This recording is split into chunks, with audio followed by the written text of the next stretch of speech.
Bismillahirrahmanirrahim. Assalamualaikum warahmatullahi wabarakatuh. Alhamdulillahi rabbil alamin wa bihi nasta'in ala umuri dunya waddin. Asyhadu an la ilaha illallah wahdahu la syarika lah wa asyhadu anna Muhammadan 'abduhu wa rasuluhu la nabiyya wa la rasula ba'da, amma ba'd. Bapak Ibu jemaah salat subuh yang dimuliakan Allah Subhanahu wa taala, alhamdulillah bersyukur kepada Allah atas segala limpahan nikmat yang Allah berikan. Nikmat sehat, nikmat lapang. Nabi sallallahu alaihi wasallam bersabda, Bapak Ibu, nikmatani maghbunun fihima katsirun minan nas, nikmat susiha wal farah. Ada dua nikmat yang kita sering menyia-nyiakan. Yang pertama nikmat sehat, yang kedua nikmat lapang.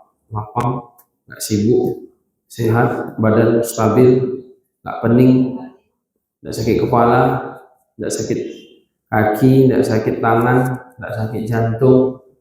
Nah, ini nikmat luar biasa. Maka banyak orang, mereka akhirnya tersadar di saat tua mereka, di saat mereka sudah sakit-sakitan. Makanya jemaah sekalian, kita bersyukur kepada Allah sehat dan waktu lapang juga diberikan, sehingga kita bisa hadir ke masjid ini, ke mushola ini dalam rangka untuk beribadah, kemudian dilanjutkan dengan pengajian. Bapak Ibu, kebutuhan kita kepada ilmu itu lebih daripada kebutuhan kita kepada makan. Itu kata Imam Ahmad. Kalau makan itu cuman paling kita sehari 2 atau 3 kali. Tapi kalau ilmu itu setiap hembusan nafas. Maka memang kalau sekiranya umur kita habis untuk belajar agama, maka sebenarnya tidak cukup. Sebenarnya nggak cukup. Karena saking banyaknya pelajaran yang harus kita pelajari dan kita amalkan, kemudian kita dakwahkan, biar orang semua kembali tujuan dia hanya Allah Subhanahu wa taala, bukan kerja, bukan pekerjaan dia tujuan, tapi tujuan dia hanya Allah Subhanahu wa taala. Sehingga dengan dia kerja, dengan dia berusaha, maka dengan itu dia bisa bertahan hidup, sehingga dengan demikian dia bisa beribadah kembali kepada tujuan, yaitu beribadah kepada Allah Subhanahu wa taala. Tapi orang beribadah tidak akan bisa kalau tidak ilmu dulu. Makanya kaidahnya al-ilmu qabla al-qaul wal amal. Ilmu dulu, habis itu baru berbicara dan baru beramal. Karena tidak bisa orang berbicara dan beramal tanpa berlandaskan ilmu. Orang mau tahu dia fikih tentang sholat, tentang zakat, tentang umroh, haji, puasa, ilmu. Makanya Nabi mengatakan, Bapak Ibu, man salaka tariqan yaltamisu fi ilman sahalallahu lahu bihi tariqan ilal jannah. Siapa yang menempuh satu jalan ditempuh untuk menuntut ilmu, maka Allah mudahkan dia ke surga. Jadi cara paling mudah masuk surga dengan ilmu. Kenapa demikian? Kata ulama, karena dengan ilmu membuka semua. Dia tahu pembatal sholat dengan belajar, gitu kan? Kemudian belajar ini sendiri juga ibadah. Maka Bapak Ibu, kata Nabi, wa majtama'a qaumun fi baitin min buyutillah yatluna kitaballah wa yatadarasunahu bainahum illa nazalat 'alaihimus sakinah wa ghasyiyatuhumur rahmah wa hafathumul malaikah wa dzakarallahu fi man indah. Kata Nabi, Bapak Ibu sekalian, tidaklah satu kaum berkumpul di rumah Allah mengkaji kitab Allah kecuali Allah berikan kepada mereka 4 hal. Yang pertama, Allah berikan ketenangan. Orang belajar agama ini tenang, jiwanya tenang. Makanya sangat aneh kalau ada anak-anak kita kuliah, tapi kok akhirnya stres, gitu kan? Kan banyak kok sekarang. Itu di satu daerah di Jawa sana, itu ada penelitian anak-anak yang kuliah itu sekian persen, 40 atau 30% itu mereka intinya itu depresi atau bagaimana gitu. Ada satu penelitian, intinya nggak bahagia lah. Makanya belajar itu membahagiakan sebenarnya. Maka kalau belajar tidak membahagiakan, ini aneh. Karena mudah ke surga gitu kan, dengan ilmu. Karena ilmu itu membuat orang bahagia. Maka daripada itu Bapak Ibu jemaah, orang kalau dia belajar mesti dia tenang.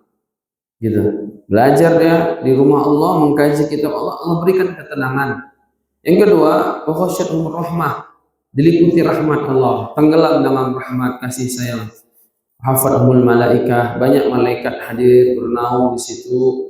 Wa dzakarallahu fi man inda, Allah sebut nama mereka di sisi para hamba-hambanya, yaitu malaikatnya. Bapak Ibu sekalian, salat dan salam semoga tercurah kepada Nabi kita Nabi Muhammad sallallahu alaihi wasallam.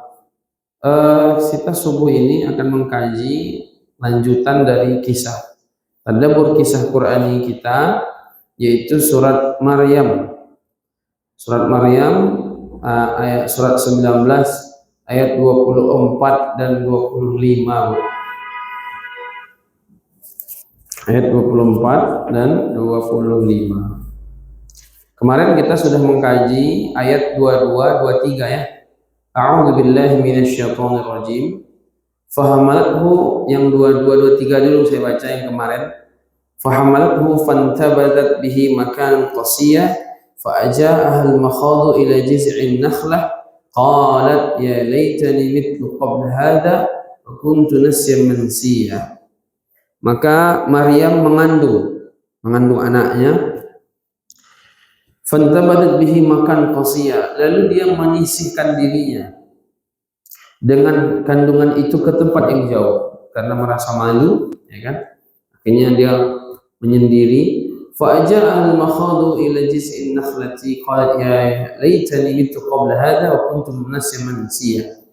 Maka rasa sakit akan melahirkan anak memaksa ia bersandar pada pangkal pohon kurma, lalu mengatakan sekiranya alangkah baiknya aku mati sebelum ini. Jadi maksudnya alangkah baik aku mati sebelum ini itu maksudnya sebelum dia hamil, bukan pas setelah dia hamil ya, lalu dia mengeluh dengan takdir Allah, tidak, justru sebelum itu. Dan aku menjadi sesuatu yang tidak berarti lalu dilupakan orang. Jadi Bapak Ibu, betapa beratnya kondisi Ibunda Maryam ketika itu, seorang yang awalnya terkenal dengan menjaga diri, tidak pernah keluar dari mihrab, taat aja terus gitu kan. Tapi ternyata tiba-tiba hamil, tidak ada suaminya. Kemudian mestilah nanti orang ngomongnya macam-macam gitu kan. Kemudian akhirnya dia menyendiri, menjauh dalam keadaan lemah, tidak ada yang membantu, sendirian, tidak ada makanan. Ketika itu kondisi sakit, psikisnya betul-betul tergoncang. Ini satu hal yang luar biasa. Ibu-ibu, bapak-bapak, pernah enggak kita merasakan bahwa pikiran kita lagi betul-betul diuji Allah, makanan enggak ada, rasa sakit di badan luar biasa. Ini tidak semua orang merasakan ini, tapi Ibunda Maryam merasakan. Itu ujian dari Allah kepada beliau. Tapi Bapak Ibu, bagaimana ternyata dia akan melahirkan seorang nabi, seorang rasul, ulul azmi pula lagi. Nah, inilah kemuliaan yang Allah berikan. Dan kemarin banyak hikmah-hikmah yang kita kaji. Kenapa demikian beliau? Mengapa Ibunda Maryam mengharapkan kematian? Pertama, kemarin dia lupa bahwa anaknya nanti akan menjadi seorang nabi.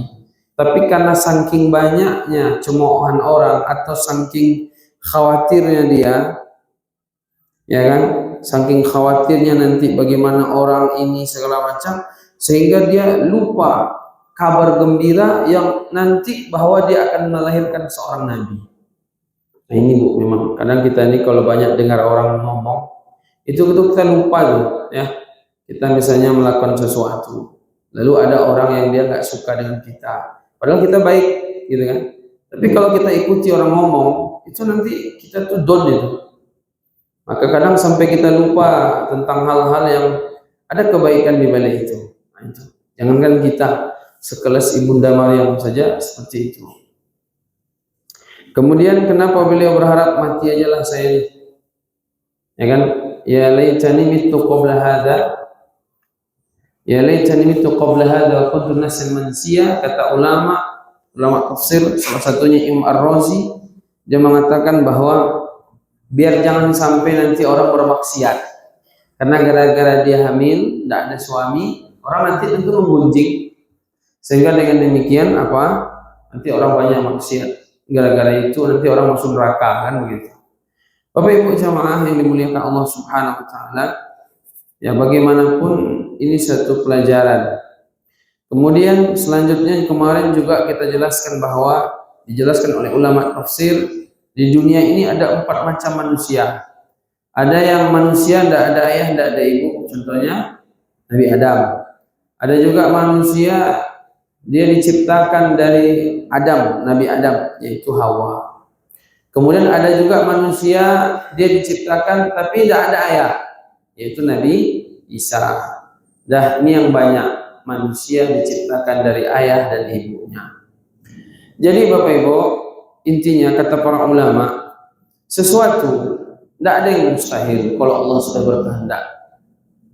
Contohnya Ibunda Maryam, dia bisa punya anak meskipun dia tidak ada suami, ketika memang Allah sudah berkehendak. Mau bagaimana lagi kan? Ada, bisa. Cuman jangan pula dimain-mainkan. Orang sekarang ini banyak, nah ini kayak apa Ustaz, dia punya anak tapi suami tidak ada. Orang sekarang lah ini perangai, dia kerjanya aneh, ya kan? Nah, itu lain cerita. Yang satu mulia, yang satu hina, ya kan? Yang satu mulia karena memang Allah tiupkan roh kepadanya meskipun tidak ada suaminya. Yang satu lagi hina karena dia hamil di luar nikah tanpa ada akad. Bapak Ibu, karena melakukan zina sebelum itu. Bapak Ibu jamaah yang dimuliakan Allah Subhanahu wa taala, kan kemudian kemarin kita juga sebutkan bahwa apakah boleh orang dia minta mati? Enggak boleh minta mati. Minta mati tidak boleh. Apalagi bunuh diri, itu lebih tidak boleh lagi. Ya kan, sampai aksi bunuh diri itu tidak boleh. Itu depresi itu. Orangnya depresi akhirnya bunuh diri.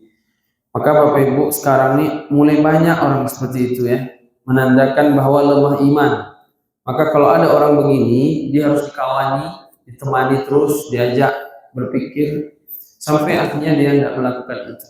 Atau kalau tidak mampu bawa kepada yang ahli itu bisa membuat dia sadar. Depresi orang sekarang banyak gitu kan.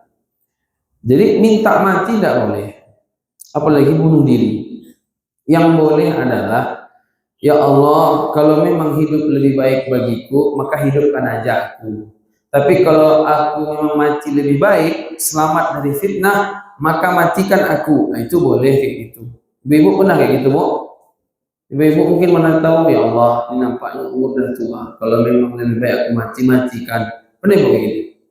Tidak pernah? Oh, berarti masih semangat ya? Alhamdulillah. Nah, jadi yang begitu boleh. Tapi kalau minta mati nggak boleh. Kalau minta mati nggak boleh. Tapi kalau dia bilang, kalau memang terbaik itu aku hidupkan. Tapi kalau yang terbaik biar aku selamat dari fitnah ini semua ya Allah, matikan, maka matikan. Itu boleh kayak gitu.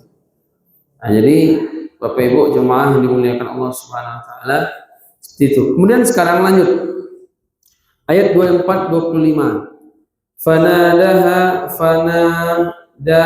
min tahtiha alla tahzani qad ja'ala rabbuki tahtaki sariyah wa huzzi ilayki bijiz'in nakhlati tusaqit 'alayka rutaban janiyya. Fanadaha min tahtiha, maka Jibril menyuruhnya dari tempat yang rendah, alla tahzani qad ja'ala rabbuki tahtaki sariyah, janganlah kamu bersedih hati Maryam. Nah, ini malaikat Jibril nih, luar biasa ya Bapak Ibu ya.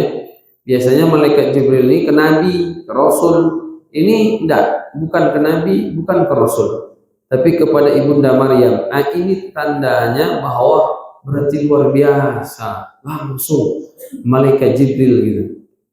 Jangan sedih. Ala tahzani qad ja'ala rabbuki tahtaki sariyah, sesungguhnya Rabbmu telah menjadikan anak sungai di bawahmu.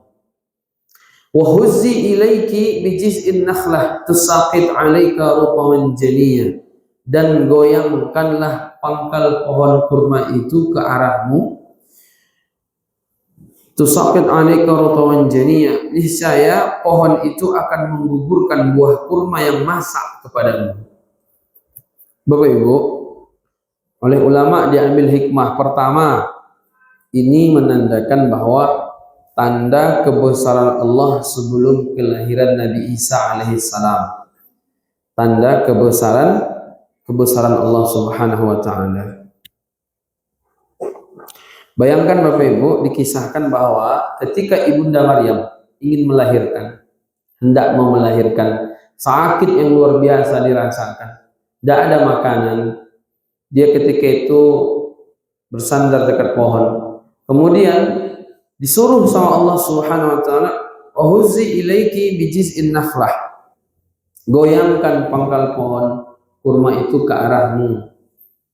Itu Bapak Ibu, ternyata disebutkan ya, kurma yang disuruh untuk menggoyangkan itu kurmanya itu Bapak Ibu, dia kurmanya kering nih. Tidak tumbuh, dia kering di gurun Sahara. Kemudian kurmanya tidak ada daun dan tidak ada juga rantingnya, pohon aja. Tapi ketika digoyang itu keluar apa? Jatuh apa ya? Kurmanya udah masak. Ini kan banyak sebelumnya kan kisah-kisah yang itu di luar nalar kita ya. Untuk Ibunda Maryam ini kan ketika dia dalam mihrab, ketika Nabi Zakaria mau ngasih makanan, rupanya makanannya sudah ada. Kemudian makanannya itu terbalik secara musim. Harusnya musim dingin buahnya ini, malah yang musim panas yang ada. Ketika harusnya musim panas buahnya ini, yang musim dingin yang ada. Jadi banyak sekali yang begitu kan. Nah, kurmanya ternyata Bapak Ibu di sini dijelaskan tidak ada daun, juga tidak ada rantingnya.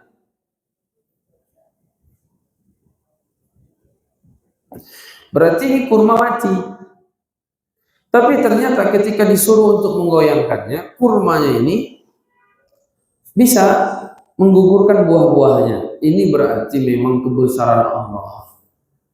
Nah, itu kata para ulama. Kurmanya tidak ada daun, tidak ada ranting, kurmanya sudah mati, tapi dihidupkan Allah seketika. Bisa saja. Kalau Allah ingin tanaman yang kita tanam itu tumbuh dengan subur, bisa saja. Nah, cuman kan semuanya itu kehendak Allah. Kita harus ini namanya sebab, harus melakukan sebab dulu gitu kan. Nah, sehingga nanti melahirkan musabab. Bapak Ibu jemaah, itu yang pertama, tanda kebesaran Allah Subhanahu wa taala. Yang kedua, karomah Ibunda Maryam. Karomahnya apa? Disebutkan dia bukan seorang nabi.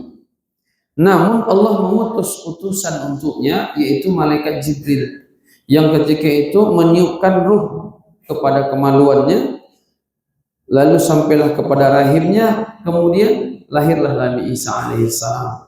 Ini karomah yang Allah berikan sebagaimana karomah kepada para wali.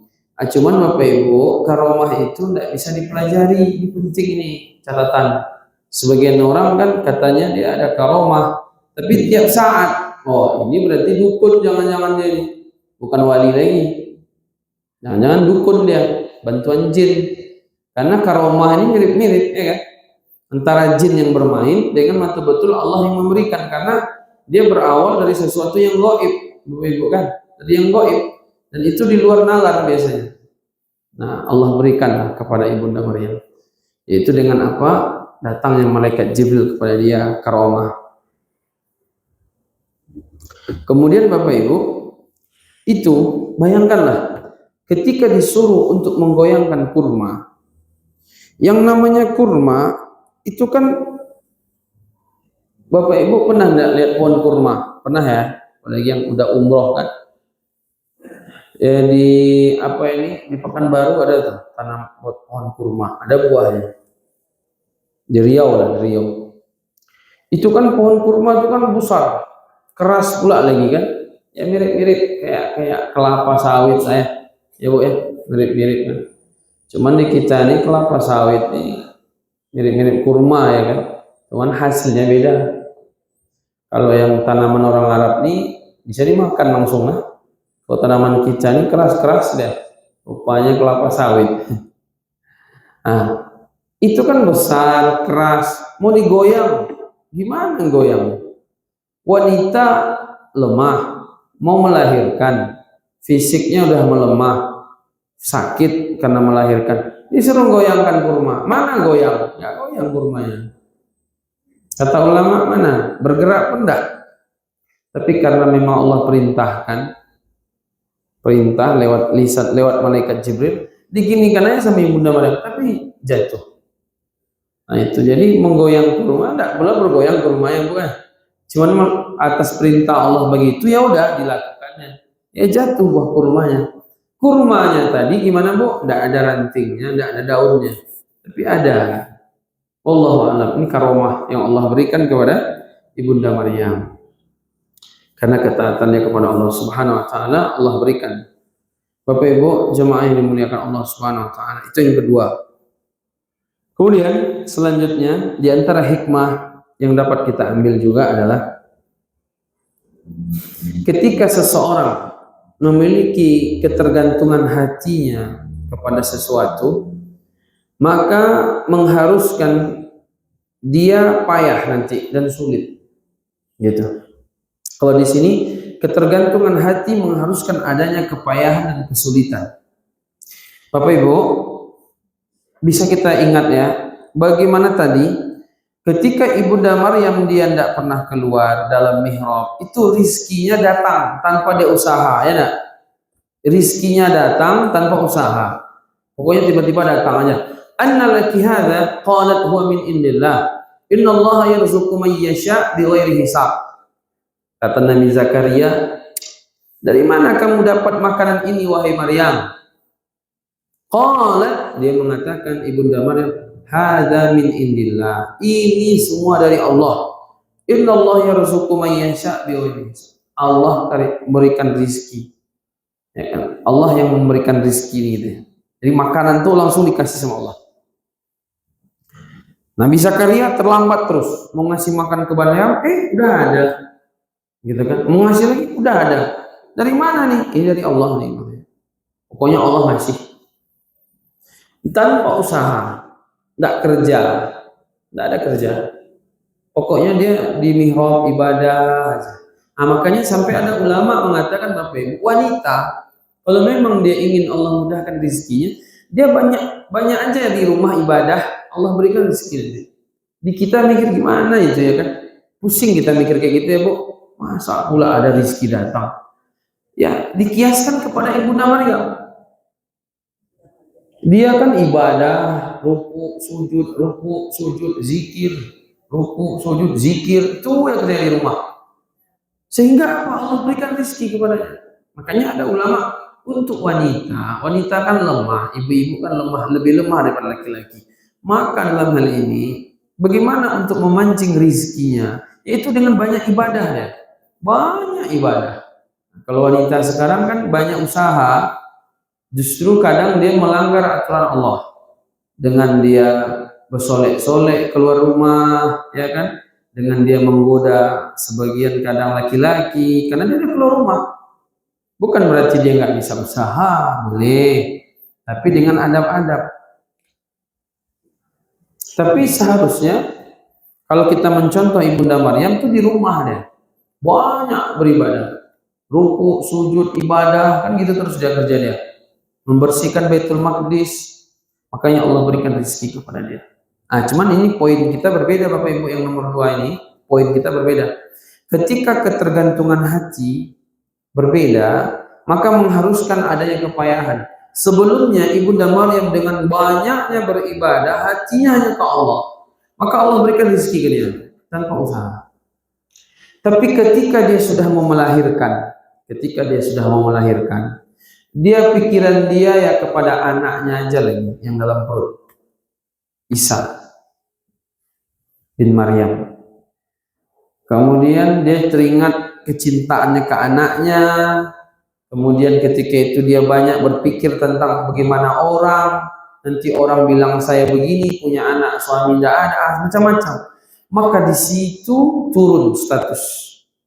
Langsung Allah buat Maryam seperti orang-orang biasa. Kalau dia mau rezeki, dia harus kerja. Apa yang disuruh sama Allah Bu tadi? Menggoyang kurma. Kalau nggak digoyang berarti nggak jatuh buahnya, ya kan? Kalau nggak digoyangnya pohon kurma nggak jatuh. Maka kalau digoyang maka jatuh kan gitu, turun menjadi orang biasa. Kenapa? Disebutkan karena ketergantungan hatinya. Kalau yang sebelumnya dia banyak terkait ingatnya ke Allah, tapi ketika itu dia sudah ingat anaknya sehingga kurang ke Allahnya, maka di situ statusnya berturun menurun, sehingga caranya pun Allah buat berbeda.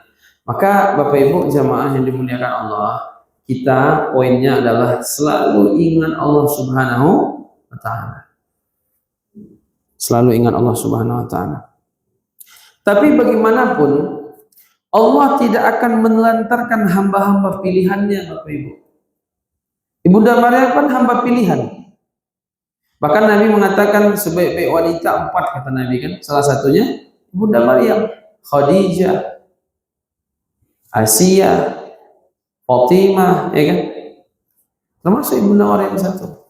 Dia hamba-hamba Allah pilihan, ketakwaan yang luar biasa. Meskipun demikian, tentu Allah tidak akan membiarkan beliau. Makanya di sini kan Allah perintahkan beliau untuk menggoyangkan kurma itu. Untuk apa? Untuk memenuhi kebutuhannya. Tapi tadi ya Bu, usaha kan gitu, berusaha dia. Jadi intinya Allah tidak akan menelantarkan hamba-hambanya. Poin selanjutnya kata ulama di sini, Allah tidak akan menelantarkan hamba-hamba pilihan. Allah nggak akan menyia-nyiakan. Nah, cuman kita ini yang kadang ragu sama Allah ya. Kita bangun ketakwaan ke Allah, kemudian kita usaha. Ini ada orang dia ngeluh aja terus. Asal ketemu kita, saya susah, Ustaz. Saya payah, udah berusaha, udah ini apa mentok semua. Bapak ada enggak sholat? Enggak. Saya ada ketemu orang begitu. Enggak, jauh orang, dekat sama kita. Sholat enggak, puasa enggak, ngerokok kuat. Anak pesantren, rizkinya susah, stres. Ya gimana? Dia enggak ibadah. Dia selalu mengandalkan usaha. Tapi dia enggak membangun komunikasi dengan Allah. Maka Allah bikin dia susah. Ada juga orang memang secara materi banyak. Enggak susah, Ustaz. Materinya ada tuh, Ustaz. Dia enggak bertakwa sama Allah, Ustaz. Dia enggak sholat, enggak puasa, tapi rizkinya banyak juga. Kalau Ustaz bilang saya susah nih karena saya enggak taat sama Allah, ada juga orang mirip sama saya, dia dimudahkan rizkinya. Tapi kalau pemudah rizkinya mesti enggak berkah itu. Dia susah tuh dengan harta banyak. Kan banyak orang hartanya dikit susah, harta banyak susah. Ada juga orang harta sedikit senang-senang aja, harta banyak senang-senang aja. Jadi bukan masalah banyak sedikit hartanya, tapi membangun komunikasi dengan Allah. Kalau orang dia sudah dekat dengan Allah, beribadah taat kepada Allah, maka yakinlah bahwa Allah tidak akan menyia-nyiakan kita. Sebagaimana kisah Ibunda Maryam. Sendiri, tidak ada suami, kemudian kondisi lemah badan, mau melahirkan, ya tempatnya jauh dari orang, tapi Allah jamin rezekinya. Kenapa? Karena Allah tidak akan menyia-nyiakan seorang hamba ketika dia bertakwa kepada Allah. Allah akan penuhi kebutuhannya. Allah kan penyayang, Bapak Ibu, melebihi sayangnya kita kan. Nah, makanya dekatlah sama Allah Subhanahu wa Ta'ala. Kemudian Bapak Ibu jamaah, poin selanjutnya dari kisah Ibunda Maryam ini, berusaha untuk mencari rizki. Ini adalah perkara yang diperintahkan. Jadi tidak bisa malas-malas tidur-tiduran aja, malam sholat tahajud, habis itu nanti subuh dia sholat fajar, habis itu sholat subuh berzikir, habis itu setelah itu dia pengajian, habis itu tidak ada dia mencari rizki. Anda bisa, ya Bu ya. Saya kemarin ada cerita kawan malam tahajud, Ustaz, malam tahajud. Selesai tahajud berdoa. Habis itu sampai subuh. Ngeri ini saya bilang. Dari sholat tahajud malam sampai subuh. Habis itu selesai subuh, berzikir, dilihatnya dompet kosong, tidur lagi gitu. Gimana lagi kata dia? Dicek dompet kosong rupanya. Kartu-kartu yang banyak, kartu obat berobat rumah sakit, ya kan? Kartu di PRC, kartu di ini. Apa ndak tebal dompetnya? Rupa isi kartu-kartu itu semua, ya kan? KTP, BPJS, udah tahajud, zikir, pas subuh dibuka dompet kosong, tidurnya lagi ya katanya. Tidur dia. Ya kalau memang lelah enggak apa. Tapi dia jangan menafikan kerja. Tetap dia bekerja. Tetap dia bergerak. Kan itu amal soleh. Berapa hasilnya serahkan ke Allah. Berapa hasilnya serahkan ke Allah. Karena Bapak Ibu, konsep rizki ya, kita perlu paham bahwa konsep rizki, mencari rizki hukumnya wajib. Mencari rizki hukumnya wajib.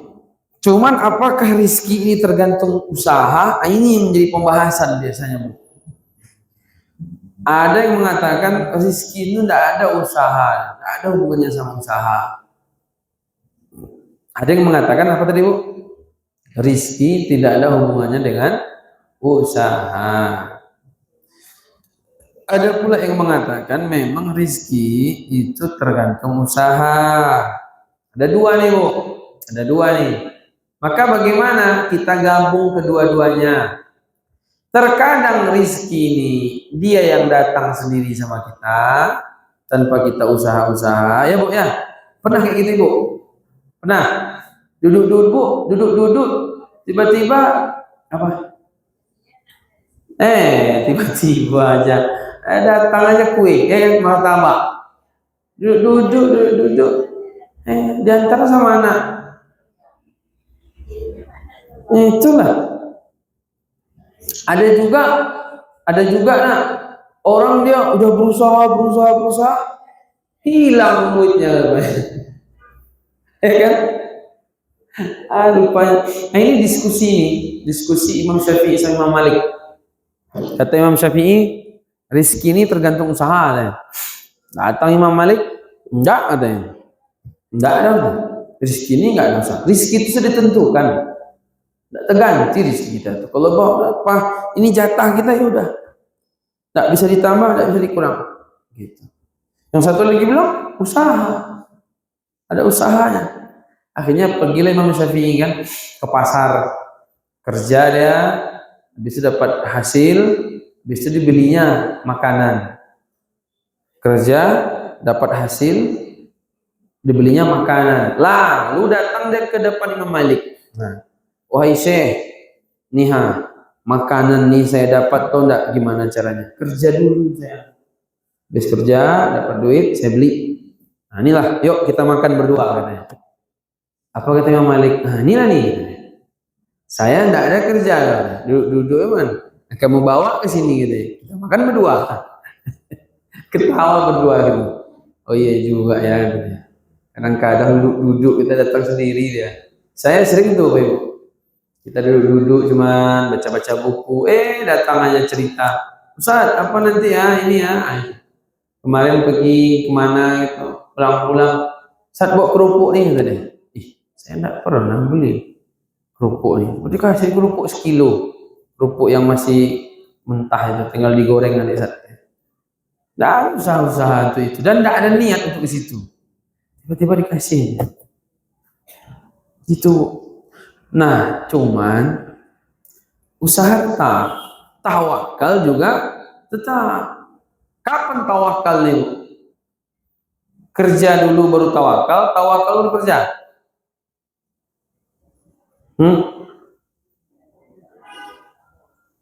Kerja dulu, habis itu baru kita serahkan ke Allah SWT. Itu yang tawakal, itu begitu.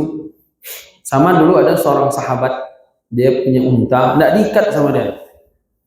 Nanti lari untanya, kabur, tawakalnya sama Allah. Allah yang menjaga unta-unta gitu. Kata Nabi, kamu ikat dulu unta itu. Kamu ikat dulu dia, biar dia tidak lari. Nah, habis itu serahkan sama Allah. usaha dulu baru serahkan sama. Kalau kayak gitu kacau nanti kan, Bu. Adalah rumah enggak usah kita kunci-kunci. Kita pergi kan ke rumah tuh, di rumah tuh banyak emas, banyak ini kan. Enggak usah kunci-kunci. Maling datang. Habis nangis bisa lagi. Nah, jadi usahanya dulu, habis itu baru tawakal. Cuman kadang udah usaha-usaha hilang juga dia, Bu. Ya. Ya itulah takdir. Bagaimana lagi? Dan usaha itu bernilai ibadah. Jadi mau rezekinya dapat, tidak dapat, yang penting usaha. Sehingga dengan usaha itu bernilai ibadah di sisi Allah. Ya kan? Dan kita tidak menyesal, Bu, nanti. Tenang hati kita. Kenapa? Saya udah berusaha tadi. Tapi kalau memang nggak juga, gimana lagi kan? Sama kayak orang ini. Ibu-ibu, bapak-bapak udah tua sakit. Lalu sakitnya ini parah. Sebenarnya tidak usah diobat, mati juga lama-lama. Diobat pun mati juga, ya kan, Bu? Gimana, Bu? Pokoknya itulah. Nah, cuman biar kita tidak menyesal, biar puas hati, udahlah berobat aja lah. Meskipun nanti innalillahi juga, yang penting kita udah usaha. Nggak ada penyesalan kita, ya kan? Nggak ada penyesalan. Makanya kita usaha.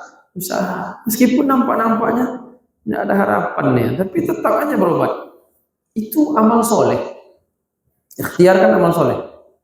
Nah, maka daripada itu, Ibunda Maryam, Bapak Ibu, ternyata meskipun demikian dia berusaha untuk dapat makan dari kurma, digoyangkannya kurmanya.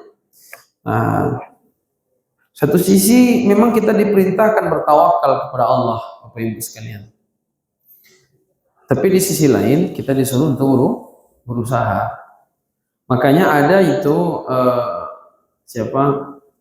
hadis dari Imam Ahmad, Nabi mengatakan, "Lau annakum tatawakkaluna 'ala Allah haqqa tawakkuli la razaqakum kama yarzuqut tayr taghdu khimasan wa tarfa bitanan."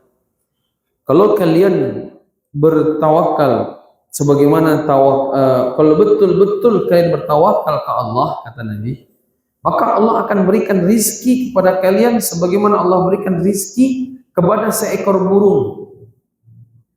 Pergi pagi perutnya kosong, sore kenyang.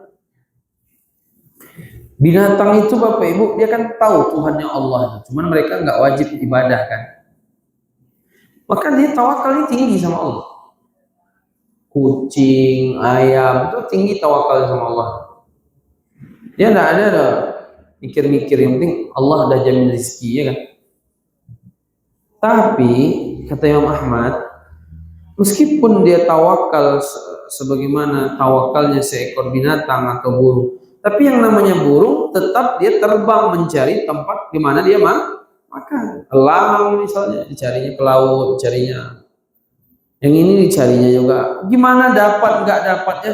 Pokoknya perutnya kenyang gitu aja deh. Pulang sore kenyang deh. Lalu yang kita ini lucu manusia ini kan, Bu. Lucu kita manusia ini. Kurang tawakalnya sama Allah kita ini. Lebih banyak usaha gitu. Akhirnya stres sendiri. Orang yang terlampau pede dengan usaha itu biasanya stres terakhir.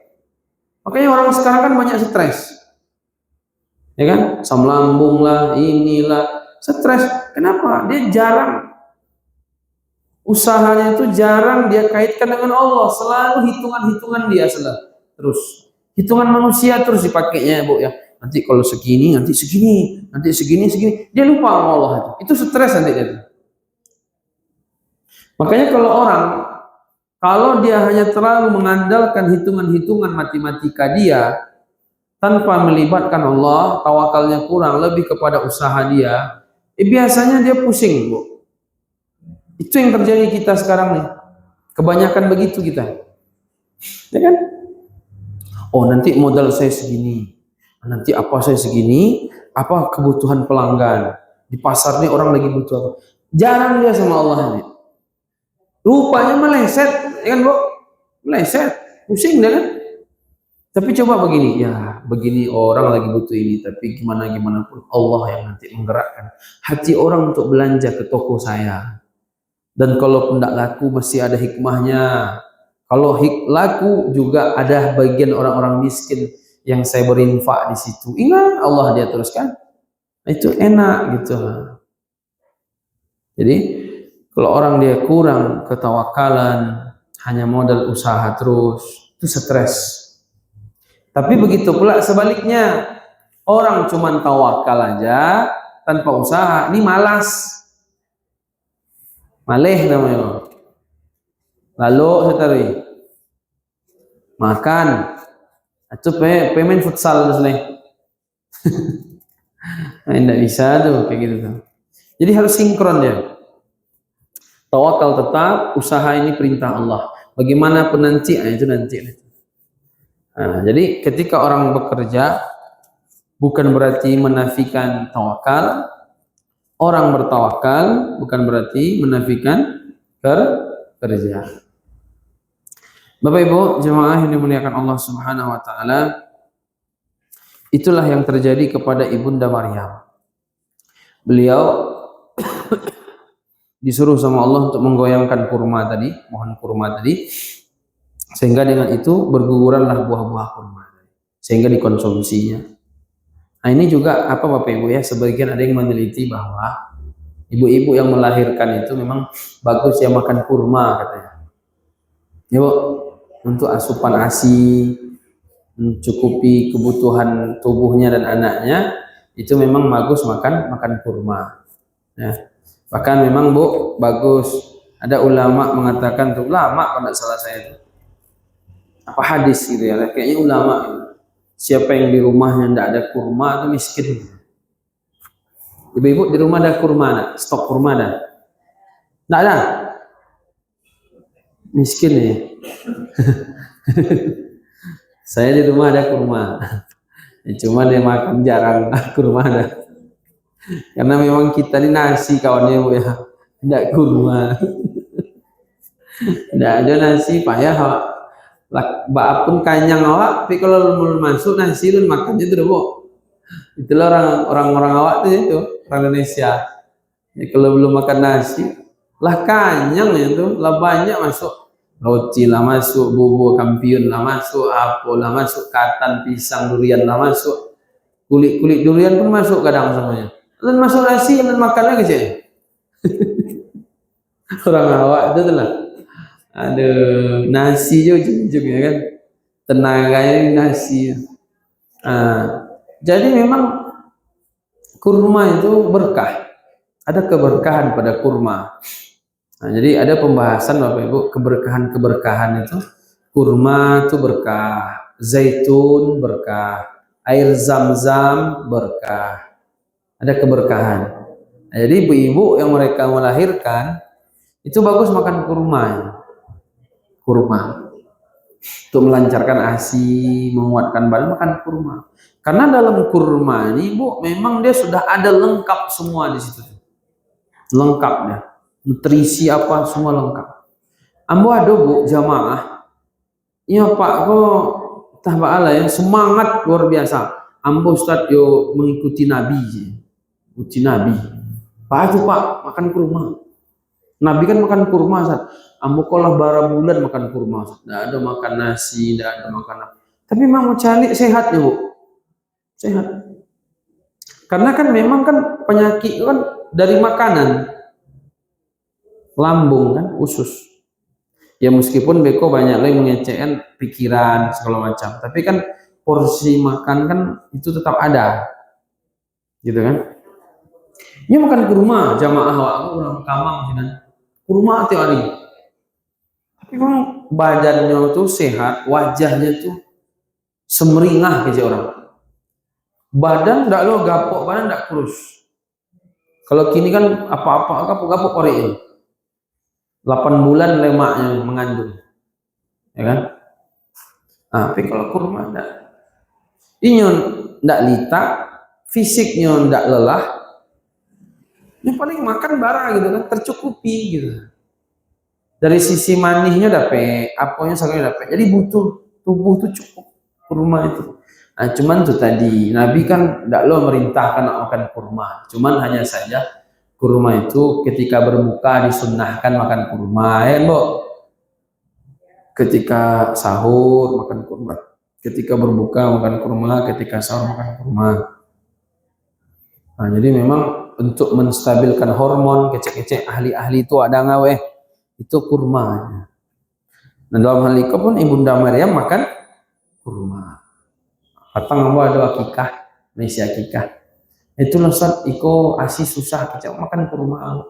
Atau kalau susah makan kurma, sari kurma kan lah itu. Sari kurma, jadi dua orang pun banyak tuh. Rancak tuh minum tuh. Nah itu. Jadi kurma kau luar biasa. Cukup kebutuhan awak itu saja. Nah, babu, itulah yang pembalinya kau saja. Kalau mau makan tidak susah saja. Pembali kan susah. Iyo pula ya. Tetap pas waktu Ramadan tahun buka bu, dapat kurma dari Arab yang kareh-kareh itu, yang kotak putih, yang kareh-kareh itu kan ada tuh. Dulu kan ada tuh dapat nak kotak putih deh itu nak taruh makan. Sehari 2 hari lah itu lah lama-lama deh. Ada datang kurma kawan gue Sukari, itu lama lah aja pak. Ada yang kotak putih itu lah tinggal saja itu. Masya Allah. Bapak Ibu jemaah yang dimuliakan Allah Subhanahu Wa Taala. Jadi banyak ya yang dapat kita ambil pelajaran dari ayat 23, 24, 25. Pertama, tanda kebesaran Allah. Allah memiliki kebesaran yang luar biasa. Kemudian Allah memberikan karomahnya kepada Ibunda Maryam, yaitu dengan apa? Malaikat Jibril langsung datang kepadanya, padahal dia bukan seorang nabi, tapi langsung malaikat Jibril. Kemudian selanjutnya karomah yang Allah berikan adalah bergugurannya buah kurma, padahal batang kurma yang digoyangkannya itu aslinya mati, tapi dia bisa. Kemudian Bapak Ibu, ketergantungan hati seseorang. Kalau orang dia tergantung, berkurang gantungnya ke Allah, itu biasanya kualitasnya di hadapan Allah pun menurun dia. Maka daripada itu ketergantungan hati, kalau kuat dia kepada Allah, maka tidak payah. Tapi kalau ketergantungan yang mulai menurun, bukan lagi banyak ke Allah, ya masih sama Allah juga lah, tapi mungkin masih menurun gitu kan. Maka statusnya pun nanti juga menurun. Nah, itu penting kita ingat-ingat ya. Kemudian selanjutnya, Allah tidak akan pernah menyia-nyiakan hamba-hambanya. Allah mesti mencukupi kebutuhannya, khususnya apalagi hamba-hamba pilihan, tidak mungkin disia-siakan. Binatang aja Allah cukupkan, masa manusia yang taat Allah tidak cukupkan, ya kan? Kemudian berusaha untuk mencari rizki, ini adalah perkara yang diperintahkan. Kemudian di samping kita berusaha, tapi jangan lupa tawakal kepada Allah. Hari ini orang banyak hanya berusaha, tapi kurang tawakal. Sehingga Bu, ketika tidak sesuai antara usaha dengan hasil, dia stres, dia putus asa, dia menyalahkan dirinya, bahkan nauzubillah sampai menyalahkan Allah. Kenapa? Karena kurang tawakal ya. Dia selalu mengandalkan usaha. Jadi kalau saya udah begini nanti dapat segini, kan gitu sering kan? Ternyata tidak. Gimana? Akhirnya dia kan patah semangat. Nah, tapi kalau dibarenginya dengan tawakal ke Allah, maka nanti apapun hasilnya dia terima. Yang jelas dia sudah dapat pahala karena usaha, gitu kan? Wallahu a'lam bishawab. Bapak Ibu, itu saja. Ada yang ditanyakan, Bu? Nggak ada ya? Cukup. Ibu-ibu sekalian, Bapak, kita sebagaimana yang pernah saya sampaikan, kami saat ini lagi pembebasan lahan tanah di Payakumbuh untuk SD Adab. Alhamdulillah SD Adab ini sudah berjalan kurang lebih 7 atau 8 tahun. Saya pembina yayasan di sana.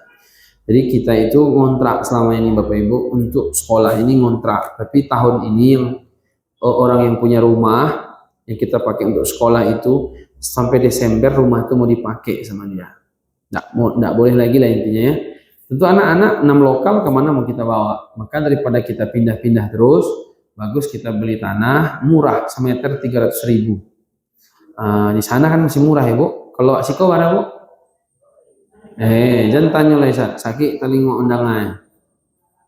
Berapa Bu? 2 juta. Semeter. Masya Allah, ngeri ya bu ya. Capek naik haji awak nampak ini. Jual tanah. Di sini masih ada 300. Baik kumbu masih banyak.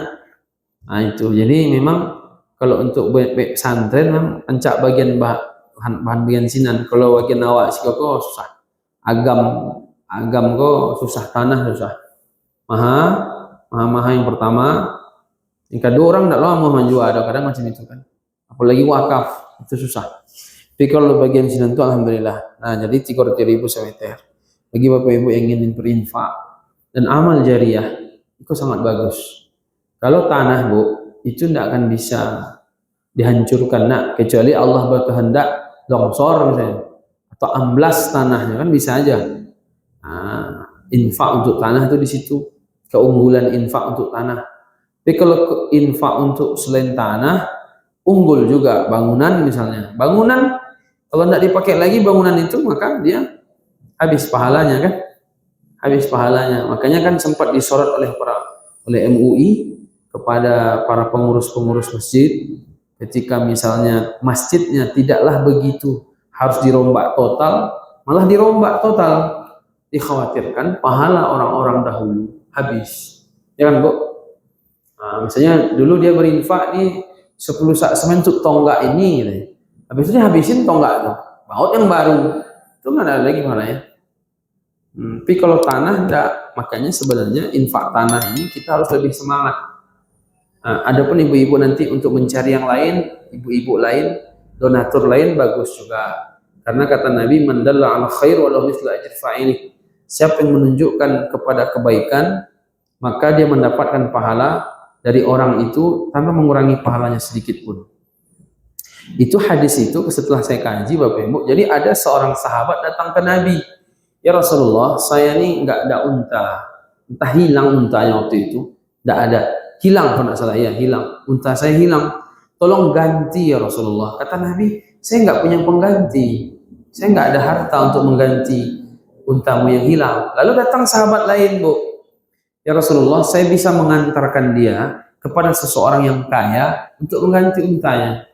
Lalu ketika itu, orang yang mengantarkan orang ini ke orang kaya tadi, kata Nabi apa? Man dalla 'ala khair walau mithla ajri fa'il. Siapa yang menunjukkan seseorang kepada kebaikan, maka dia mendapat kebaikan itu, pahala dari orang itu tanpa mengurangi pahala sedikit pun. Jadi orang yang donatur tadi, orang kaya tadi berinfak kepada orang yang butuh unta. Lewat siapa? Orang yang menunjukkan. Orang yang menunjukkan ini kan cuma modal menunjukkan dia. Tanpa pakai duit kan, dia dapat pahala sebagaimana orang yang berinfak. Nah, itu makanya Ibu kalau nanti ada kesempatan ajak yang lainnya Bu untuk membantu ini. Allahu a'lam bishawab. Kita tutup dengan bacaan kafaratul majlis. Subhanakallahumma rabbana wa bihamdika asyhadu an la ilaha illa anta astaghfiruka wa atubu ilaik. Assalamualaikum warahmatullahi wabarakatuh.